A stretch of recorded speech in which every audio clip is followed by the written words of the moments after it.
Olá, eu sou Danilo Nogueira, professor de História, Olá, eu sou Zenildo Souza, professor de Geografia. e hoje nós estamos apresentando o primeiro podcast que nós nomeamos de Papo de Intervalo. O Papo de Intervalo é um podcast pensado para você, nosso estudante, que está de quarentena e que está sem ter contato conosco. Então, para a gente conseguir maior proximidade com vocês e um espaço para conversarmos, nós resolvemos criar esse podcast. É isso mesmo. E para começar, nós vamos debater aí uma série de temas que vamos iniciar pela desigualdade e pandemia, como tema central de uma série de podcasts que vem aí pela frente. Exatamente. O nosso primeiro tema é pandemia no caso, né, e desigualdades sociais, devido a essa pandemia que, a menos que você não esteja vivendo no mesmo mundo que nós, você também está experimentando, né? Exatamente. Ao mesmo tempo, estamos experimentando a pandemia aqui, mas também estamos vivendo cada vez mais sobre o processo de desigualdade social. Exato. Então, ô Zenildo, fala mais para a gente do que a gente está planejando para esses episódios aí sobre esse tema que a gente vai gravar.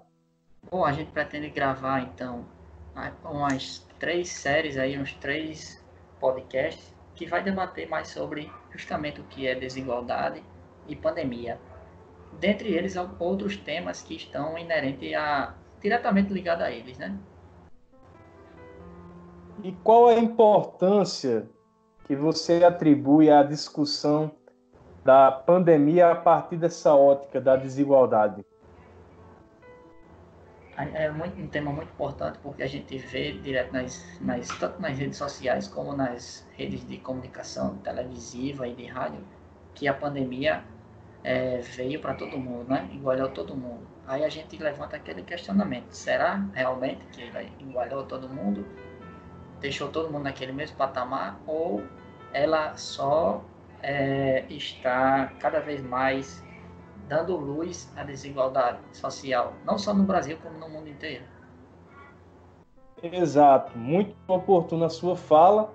Eu, inclusive, selecionei aqui 3 posicionamentos de pessoas diferentes, de idades diferentes, profissões diferentes, mas todas pessoas que têm audiência e que outras pessoas admiram e seguem a opinião delas, né? Para a gente começar a problematizar, ou seja, a questionar essa ideia de que a pandemia é um grande equalizador, veio para deixar todos num pé de igualdade. O que a gente sabe que, se formos observar a pandemia enquanto um evento puramente biológico, realmente é verdadeiro que todos estão expostos, mas se a gente observa a experiência como cada um enfrenta as consequências da pandemia, a gente percebe que não é bem assim. As coisas não são iguais para todos, né? É isso mesmo, Danilo. Mas aí então, antes de a gente expor essas opiniões, acho interessante a gente lançar a mão, né, desses conceitos do que seria desigualdade e o que seria pandemia, né? Acho bacana a gente começar por aí. Então, o primeiro ponto, Exato. o que seria desigualdade social, então? Dentro de algumas pesquisas que a gente fez, né, a desigualdade ela vem como um processo existente dentro das relações da sociedade, presente em todo mundo, em todos os países do mundo, né? A gente sabe que ela é uma característica justamente do processo econômico que está vigente no nosso país, que é o capitalismo. Uma de suas características é justamente a divisão de classe. Mas a gente sabe que isso não é algo de agora, né? Recente. você como professor de história, Danilo, sabe muito bem aí que já vem desde a época do feudalismo que já existia essa desigualdade. O que é que você pode trazer mais para a gente? Eu acrescentaria, Zenildo, que a desigualdade social ela vem de antes, né? De muito antes do feudalismo ainda. Na minha visão e na de muitos outros historiadores, estudiosos, ela é intrínseca à humanidade, né? Ou seja, ela é algo que faz parte profundamente das nossas características. Então, assim, mesmo se a gente se baseia nas teorias que explicam a história a partir do materialismo, quando a gente pensa os primeiros sistemas de produção, que é uma forma de trabalho baseado numa forma de riqueza e um modelo de exploração de mão de obra, a desigualdade já era existente. Então, já desde o período da antiguidade, né, lá 4.000 anos antes de Cristo, já existiam na sociedade diferenças entre grupos em que um grupo explorava o outro, submetia e o dominava. Exatamente. Então, a desigualdade, ela acaba, não é só essa questão de ser diferente, né? Mas o que seriam essas questões de diferença para a gente esclarecer um pouco? Seria a questão desigualdade por questões econômicas, né? De gênero, cor, crença, círculo ou grupo social que você vive, né? E essa desigualdade ela prejudica e limita o status da própria sociedade, né? Além do acesso aos seus direitos básicos. Acho que a desigualdade está enraizada aí. O acesso aos direitos básicos, né? Que é educação de qualidade, saúde, direito à propriedade, trabalho, moradia, transporte, dentre os vários direitos que a gente conhece. Eu acho que quando não se tem um acesso a tudo isso, acaba trazendo um pé de desigualdade para aquela sociedade, né? Essa discussão sobre a desigualdade ela é bastante profunda, é uma discussão filosófica. Inclusive, eu trago agora para discutir um filósofo, né, chamado Jean-Jacques Rousseau, um filósofo do século XVIII, que escreveu diversas reflexões, e uma delas é sobre a origem da desigualdade entre os homens. Então, Rousseau vai dizer que ele tem uma visão romântica, né? Rousseau vai dizer que os homens, a única desigualdade natural entre eles é a desigualdade física, né? De uma pessoa ser mais magra, mais alta, mais gorda, mais baixa, esse tipo de coisa. Mas que a desigualdade social ela surge em decorrência da relação dos homens com a produção material, né? Com a propriedade, com os bens. Isso que o professor Zenildo colocou muito bem agora há pouco, vai de encontro a essa discussão que o Rousseau traz, ou seja, o que causa essa desigualdade problemática, né, o que faz da desigualdade social ser um problema, é o fato de que as pessoas em condições inferiores de posse, de atendimento de serviços e de outras situações, elas têm que se submeter a situações que são, muitas vezes, né, degradantes, humilhantes, não edificantes. Exatamente, amigo. Pegando o gosto que você falou, o próprio Rousseau, parafraseando aqui o que ele disse, ele traz para a gente também que a desigualdade tende a se acumular, ou seja, é algo que vem se acumulando ao longo do tempo aí, né? Exatamente. E vem se acumulando não por acaso, vem se acumulando porque homens e mulheres de períodos diversos escolheram, é uma escolha política também a desigualdade social, escolheram manter e intencional esse... também, né, Daniel? política intencional, se é uma escolha, né? Tem que ser intencional. E isso acontece por quê? Porque existem grupos que se beneficiam muito, mais uma vez, como diz o Rousseau, né? Se existe numa sociedade um homem tão pobre que ele tem que se vender para comer, para se alimentar, essa é uma sociedade maldita, é uma sociedade desigual. Mas a pessoa que, digamos, desse exemplo que o Rousseau dá, a pessoa que ela compra aquele outro para o outro não morrer de fome, que está se vendendo, ela está se beneficiando, né? Então, por isso que ela vem sendo intencionalmente mantida e se acumulando no decorrer dos séculos de história da humanidade, não é? Exatamente, isso aí tá bem atual, né? Aqui na realidade da gente, principalmente nessa pandemia que a gente vê aquela linha que diz fica em casa, aquela outra linha que diz não, mas e a economia? As pessoas precisam trabalhar, senão vão morrer de fome. Será que essas pessoas realmente estão preocupadas com essas pessoas que vão morrer de fome? Ou será que há uma intenção por trás dos grandes empresários que querem que a economia gire para eles obter o lucro? É uma coisa que a gente tem que parar para analisar com calma isso aí, né?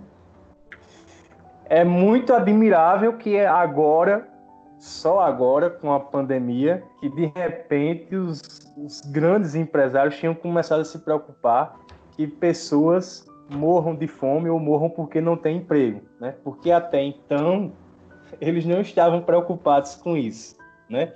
A gente sabe muito bem que essa preocupação às vezes não é uma preocupação verdadeira. Ela é antes uma preocupação pelo fato de que parados eles também estão perdendo de ganhar, não é? Exatamente.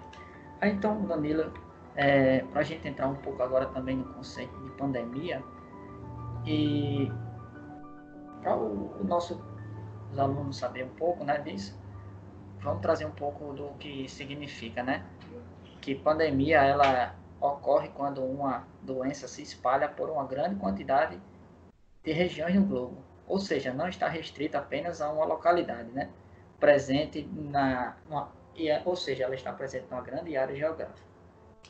Você tem mais alguma coisa para acrescentar sobre isso? Então, eu só queria reforçar que nós já vivemos na nossa história recente outras pandemias, né? Nós já vivemos, como por exemplo, essas que a gente ouviu falar. Eu sei que o pessoal que nos escuta em sua maioria é jovem, mas não faz tanto tempo nós tivemos gripe suína, gripe aviária, e elas tinham sim o status de pandemia, porque eram doenças que estavam disseminadas pelo globo em mais de um continente.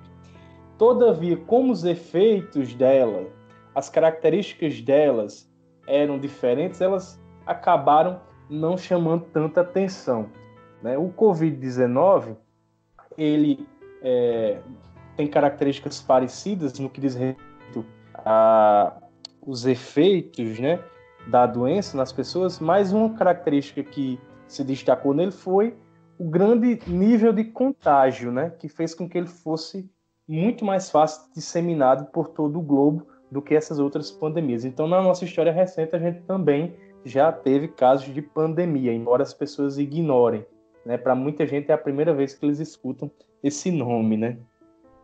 Exatamente. Agora, aí a gente levanta outro questionamento. Por que será que atualmente se espalha tão rápido assim? Aí entra outros debates que a gente vai fazer mais à frente, que é, por exemplo, sobre globalização, os avanços tecnológicos que faz, não só tecnológico, como de transporte também. Hoje você vai da China aos Estados Unidos rapidamente num voo, né? Ou seja, o globo está mais interligado, as pessoas se deslocam mais rapidamente hoje em dia do que antigamente. Aí isso causava com que a doença demorasse um pouco mais a se espalhar, como as doenças que você já falou, e hoje em dia é bem mais acelerado justamente por causa desses avanços tecnológicos e informacionais, né?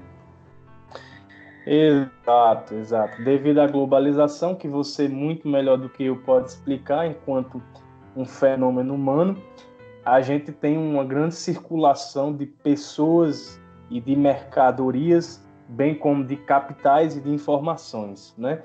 Só que Isso. a informação não está transmitindo o vírus, mas as pessoas e as mercadorias sim, não é? Com certeza. Agora, Danilo, para a gente encerrar esse primeiro podcast, vale destacar dois pontos aqui que eu deixei marcado aqui, que seria que, para a gente esclarecer também para os nossos alunos, que nem todas as doenças podem causar uma pandemia, né? Entretanto, algumas podem se espalhar rapidamente, como a gente falou do coronavírus, do Covid-19, né? E outra coisa, outro ponto seria que a pandemia não tem a ver com a gravidade da doença.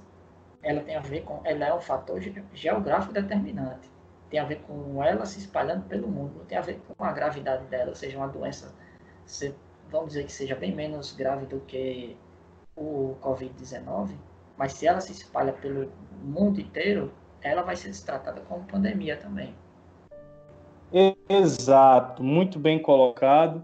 Essas classificações, endemia, epidemia e pandemia, elas têm a ver com essa relação da doença e sua distribuição com o espaço, não é? Tanto que a gente pode falar, por exemplo, em pandemia de depressão, para dizer que a depressão ela é uma doença que está disseminada por todo o globo nesse período, né? Embora não seja causada por um vírus, uma bactéria ou nenhum outro tipo de micro-organismo.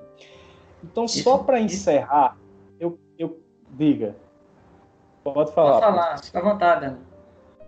Só para encerrar, eu queria destacar as 3 falas para os nossos estudantes refletirem sobre elas, né? São 3 falas que elas enfatizam esse caráter da pandemia como um equalizador social. A primeira é de uma blogueira muito famosa, chamada Gabriela Pugliese. Inclusive, quando a pandemia começou a entrar no Brasil, a irmã dela estava se casando e foi responsável por uma festa que disseminou esse vírus no estado da Bahia. Essa blogueira, ela é destaque nacional pelo o estilo de vida saudável dela. E ela fez uma fala no Instagram em que ela disse que algo invisível chegou e colocou tudo no lugar. Preço de combustível, relação de pais com os filhos, as prioridades das pessoas. E ela disse assim, né, meio que o Covid-19 instaurou uma utopia de colaboração e solidariedade na sociedade, né, que trouxe uma igualdade para as pessoas. Outra fala é a fala de uma cantora pop muito famosa, hoje talvez nem tanto para o nosso público, Madonna, em que Madonna fez um vídeo dentro de uma banheira com pétalas de flores e disse que uma coisa era certa sobre o Covid-19, que as pessoas gostassem dele ou não, é que ele igualava a todas as pessoas. E a outra fala é uma fala de um jornalista progressista que se identifica com as causas da justiça social e luta contra a desigualdade social. O jornalista do periódico É o País, chamado Juan Arias, em que ele escreve um texto que fala do medo de se contaminar pelo coronavírus e como um equalizador social, né?